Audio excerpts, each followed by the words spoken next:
చాలా మంది వ్యూవర్స్ మన ఈ ఎల్ఐసి గురించి అడుగుతా ఉన్నారు. లేటెస్ట్ క్వార్టర్ రిజల్ట్స్ వచ్చాయి. రిజల్ట్స్ కూడా చూస్తా ఉంటే అఫ్‌కోర్స్ ఈ పోయిన క్వార్టర్‌తో పోలిస్తే సేల్స్ కొంచెం తగ్గించినట్టుగా, ప్రాఫిట్‌లు కూడా తగ్గినట్టుగా అట్‌లీస్ట్ రిజల్ట్స్ చూస్తా ఉండొచ్చు మనం. ట్రైలింగ్ 12 మంత్స్ చూస్తే మాత్రం things are shaping up well.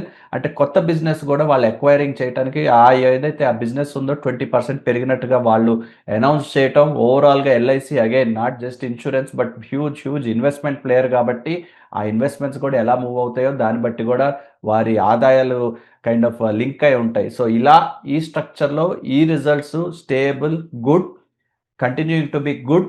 But is it expensive or too expensive at this junction? లేనే లేదు యశ్వంత్. ఎల్ఐసికి ప్రధానంగా వచ్చే ఇన్కమ్ తన బిజినెస్‌లో, లైఫ్ ఇన్స్యూరెన్స్ బిజినెస్‌లో వస్తుంది. దానితో పాటు వాళ్ళు విపరీతంగా డబ్బుల్ని ఎన్నో వందల వేల కోట్లు ఈక్విటీ మార్కెట్‌లో, స్టాక్స్‌లో ఇన్వెస్ట్ చేస్తారు. ఒక రకంగా చెప్తే భారత స్టాక్ మార్కెట్‌కి కొంతవరకు వెన్నెముక అని చెప్పాలి.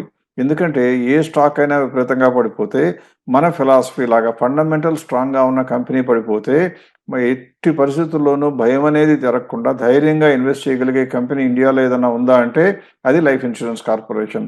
వాళ్ళు వెంటనే ఆ అవకాశాన్ని పట్టుకుని వెంటనే కొనుక్కుంటారు.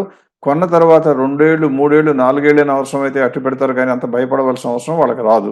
అందువల్ల మంచి కంపెనీలు పడితే కొనుక్కునే ఎల్ఐసికి ఇవాళ మార్కెట్ కొద్దిగా వీక్‌గా కనపడుతుంది కాబట్టి సెంటిమెంట్ అనేది స్ట్రాంగ్‌గా లేదు కాబట్టి ఈ సమయంలో స్టాక్‌ల రేట్లు బలంగా లేకపోవడంతో వాళ్ళ పోర్ట్‌ఫోలియో కూడా పెద్ద పెరిగి ఉండకపోవచ్చు.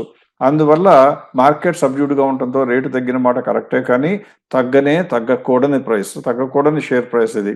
ఇవాళ రోజున 887 నుంచి మన మార్జిన్స్ చూస్తే కూడా ఒక 2 సంవత్సరాల క్రితం 7.89% ఉంటే ఇప్పుడు కూడా 10.14% ఉంది.